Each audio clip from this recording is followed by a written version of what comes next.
Dear friends, good morning to all. Today we are going to learn the first topic of the watershed management. As you know that in the previous lecture we covered which syllabus we have to cover.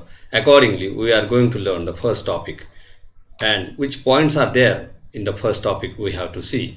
Let us see definition, concepts of watershed management, principles of watershed management. Second point is necessity of the watershed management, and the last and the third point is problems in watershed management. So, what exactly the definition of watershed management and what is the meaning of the watershed we have to see. So, simply, watershed is also called as a drainage basin. It is a natural topographical and hydrological entity where surface water from rain and melting snow collect to a single point.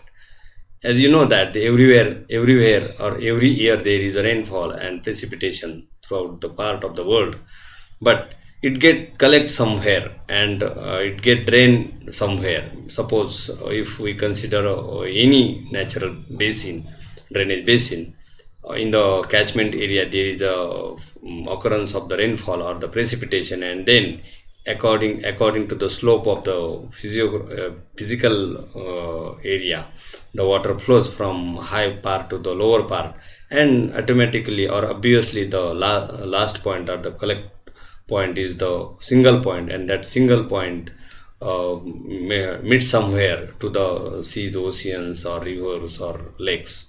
So that overall part is called as watershed basin or drainage basin. Area where the water from rainfall and snowfall drain to a common point. Rainfall and snowfall gives us water, and that collect somewhere. That point is a common point, and that common point meets to some reservoir or to some lakes. That is a part, or that whole part is called as watershed. It is a natural management unit of natural resources. Watershed is nothing but the natural management unit of natural resources. There are various resources in the watershed. That is what, first of all, that is water. Next one is the soil, vegetation, land, and many more. So these all includes into the watershed, and in the drainage basin even. Synonyms of watershed are there. Somewhere it is called as catchment, somewhere it is called as catchment area. It is also called as river basin, water basin, or drainage basin.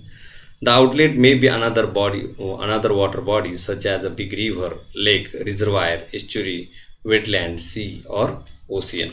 As I have already told you, the collected water get meet somewhere, and that part or that parts are river, lake, reservoir, estuary, wetland, sea, or ocean. So, what exactly the watershed? Watershed is a natural area which drains to or contributes runoff to a common outlet, or the whole rainwater drains off from a single outlet. In a simple and non-technical term, it is a basin or pan surrounded by water divides with a single outlet. It is whole basin that is covered by the watershed, and that basin or that area is nothing but the watershed. Suppose these are the primary streams, which we can say it as a first order streams. Then it converts, or then it forms when two first order streams meets, then it creates or forms a second order stream. That is second order stream. Again, second order streams forms a third order streams and forms a channel. So this is nothing but the watershed. This watershed can be formed by many sub watershed. This is sub watershed boundary. This is one watershed, this is another watershed, and this is another or next watershed. This is watershed boundary. The watershed boundary is nothing but the boundary which divides the watershed into two parts or two sub basins, two sub watersheds. This is watershed boundaries or divide. Single outlet of sub watershed, and single outlet of sub outlet of watershed. This is the single, first, second, and third, and this is whenever these three, 1, 2, and 3 meets to one channel, that forms a uh, huge watershed, that is single outlet of a watershed. Thus, The watershed is nothing but the natural area which drains or contributes runoff to a common outlet, or the whole rainwater drains off from a single outlet. So this is the example of stream ordering system of Kadwa Basin, how stream orderings are formed and how there is a formation of one or single outlet at the end of the basin, and this is the origin of the any river. Whenever the river rises at the top of the mountain, at that time many first order streams, all blue color indicating first order streams, and these whenever two first order streams meets to each other, it forms a second order streams. And here a red color, smoothly faint or red color is indicating or showing the second order streams. Again second order streams meets to the next order, that is third order, fourth order, fifth order and sixth order. So depend on the physiography and depend on the number of stream orders, there is the number of variety of orders, and according to that the basins are formed. So this is the ideal example of Kadwa Basin and how stream orders or how the basins or watersheds are formed, we can easily understand. So this is all about the stream ordering system of Kadwa Basin. This is pictorial example of the watershed. We can see here in the picture, that is the divide where water, suppose rainfall is occurring over here, this part is front part, and next our opposite part is the behind part, we can say. Suppose water is rainfall occurring towards front part, obviously water flows towards this direction, towards our direction. And if the rainfall occurring to the opposite direction, then water will goes to the behind side, that is opposite to the mountain, opposite to the hill. So watershed mountain act as a divide, act as a boundary of the watershed, and this is very typical example of the same, that divide a mountain peak or mountain high part, hilly part, act as a divide of the watershed. And so water collects from various parts to a single channel. This is first order, again second order, again third order, first, second and third.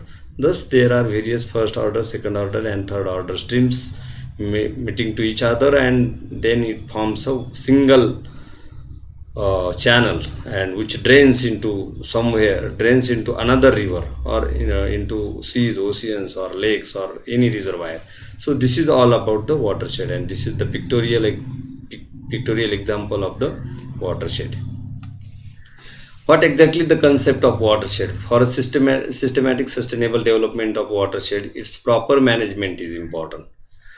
Various hydrologic components of watershed such as precipitation, infiltration, evaporation, evapotranspiration, runoff, flood mitigation, flood control, flood disaster, riverbank erosion, sedimentation, soil erosion, landslide, environmental policies, ecological system, water quality, water management, water harvesting, etc. includes into the concept of watershed.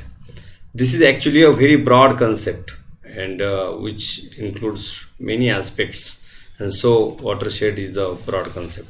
Maintenance of embankments, retaining wall, dam, weir, barrage, reservoir, water supply, irrigation, navigation, recreation, soil conservation, role of vegetation, forestry, agriculture, grassland, wasteland, soil salinity, etc. These points also includes into the concept of watershed. Flood control, flood forecasting, flood routing and all related strategies related to watershed termed as watershed management. So in this topic we have to see what is meant by watershed and what is meant by watershed management. In the diagrammatic presentation we have see what is watershed, but what exactly the watershed management. This watershed management relates to all these factors. Means not only physical study of the watershed is important, but to conserve the soil, to conserve the water, to conserve the vegetation, to conserve the all the resources is also included into the concept of watershed management. So next point is principle of watershed management. Three basic components of watershed are land, water and vegetation. As you know that there is an area, so there is a land, and once the land is there, and if there is a rainfall, waterfall or precipitation, then there is a water, and obviously there is a vegetation even, if soil and water is there. So these three concepts are very important so far the principle of watershed management is concerned. If we focus the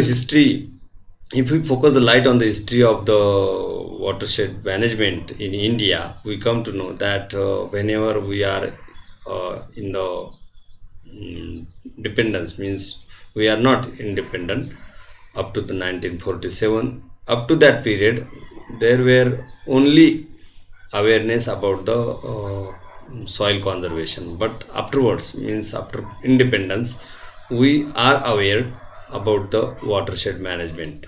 So it is said that government policies imply, and that makes easy to do the watershed management. After independence, awareness of watershed management increased. Proper land use, water and soil conservation, rainfall, infiltration, evaporation, flood and drought assessment, management of groundwater, recharge, productivity are related to the watershed management. So in the principle of watershed management, we have to cover these, we have to consider all these points. So first point is integrated watershed management approach. In short, it is called as IWMA. Watershed management is an integrated and interdisciplinary approach. It is not considered only by a person or only by a group or only by some community or single person, because it is very integrated and it is very interdisciplinary approach. The need of watershed management actually has been felt in our country from mid 1970. Watershed technology was first developed in the field through IWMA, that is integrated watershed management approach, in 1974. There were 4 projects. Two was in Haryana, one was in UP, and one was in Karnataka. Many writers even, or many thinkers even, focused on the watershed management or principle of watershed management. Das in 1976, Hassan and Garg in 2002, and Singh in 2002 emphasized on integrated watershed approach.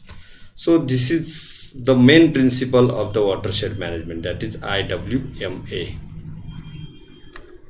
So which are the objectives of IWMA we have to see. First objective is optimum utilization of natural resources. Optimum use means what? Suppose we are using water for daily purposes. It is for domestic purpose, industrial purpose, agriculture purpose, and many more, for recreation and transportation. So whether it is utilized at an optimum level or not, whether it is overused, whether it is low used, or whether it is optimum use, we have to see. This is the first objective of IWMA, optimum utilization. And if we are thinking of the principles of watershed management, then obviously we have to think about the water, whether water is used at an optimum level or not. This is first objective. Second objective is employment facility. Whenever we are doing the watershed management, we have to think about the employment facility. Means what? Whenever we do the management of the watershed, automatically there is an increase in the employment, or there is a increase in opportunities to get absorb the laborers. It may be workers, skilled laborers, unskilled laborers can be absorbed in the work or the development of watershed management. So employment facility is the second objective.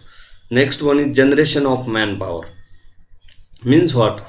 Suppose we have to do the development of watershed management. It requires a labor force, and for the digging of the channels or the vegetation, plantation, and construction of dam, and many more. Construction of ponds, construction of reservoirs, construction of canals. It creates a manpower. It requires a manpower, and that's why there is a generation of manpower.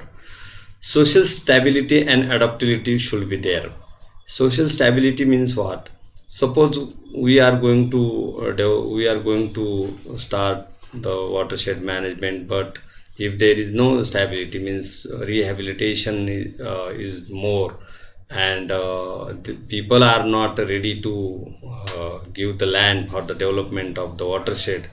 It may be reservoir or ponds or KTVR or barrages and tunnels or many more. So that social stability requires, means social uh, cohesiveness should be there, and that should be adopted by the community. Efficient and equal distribution. Whenever there is a equal distribution of the any resource or any profit, then uh, there can be possibility of the management of watershed, because only some percent or very low percent of people get benefited, then it's of no use. And that's why efficient and equal distribution of that project should be considered, or should be equally distributed for the people.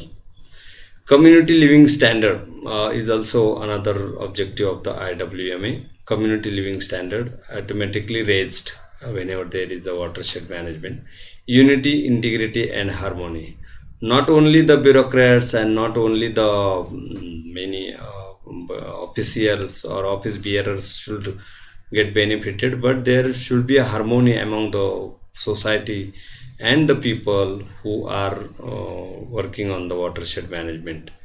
Yield of crop, obviously there is a increase in the yield of crop, and that's why this point is also important. Restoration of desert area.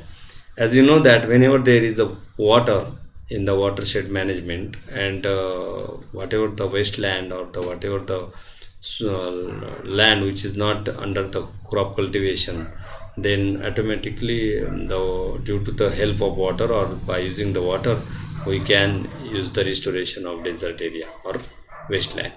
Maintenance of water table. As you know that there is a decrease of water table or groundwater level day by day, and after the management of the watershed, it can be maintained. So this is the next objective. So which are the objective? Another objective, reclamation of watershed. Reclamation means the land which is not used for any purpose, that should be used for any purpose. It may be for transport, it may be for agriculture, it may be for settlement. And if some land get wasted, or if some land gets damaged due to many causes, due to infertility or due to saltation or due to desertification, that should be reclaimed. That should be reclaimed again in the watershed management. Village electrification. This is the very important part so far IWMA is concerned, because everywhere there is a need of or requirement of the electrification, and that point is considered in the objective of IWMA. Recreation and fishery development. Recreation, it may be boating, and it may be formation of fairs and many more, which recreate to the people. And fishery development means there may be possibility of fisheries occupation after the development of watershed management. Water harvesting is obviously occurred in the IWMA. Water use control and conservation. Automatically there is a conservation of water whenever there is a watershed management. Growing in a greenery. If there is a water, then there may be possibility of growing of forest, and that's why this point is also important. Soil erosion control. As you know that it is said that uh, rainfall act as a bombarding on the soil, and it is also said by the scientists and explained by the scientists that every year wherever heavy rainfall occurs, there is a loss of thousands of or lakhs of metric tons of soil, and it is only due to the uh, heavy rainfall. And that soil erosion control occurs if we do the watershed management.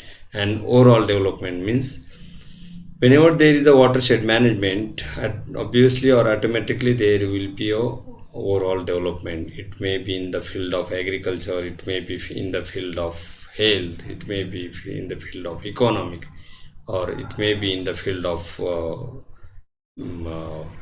standard of living, or it may be in the field of education, it may be in the field of many more. Suppose these all are these all points, previous point helps for the helpful for the overall development of the society, and that's why this is most important objective of the intershed integrated watershed management approach. So today we stop here. Thank you very much.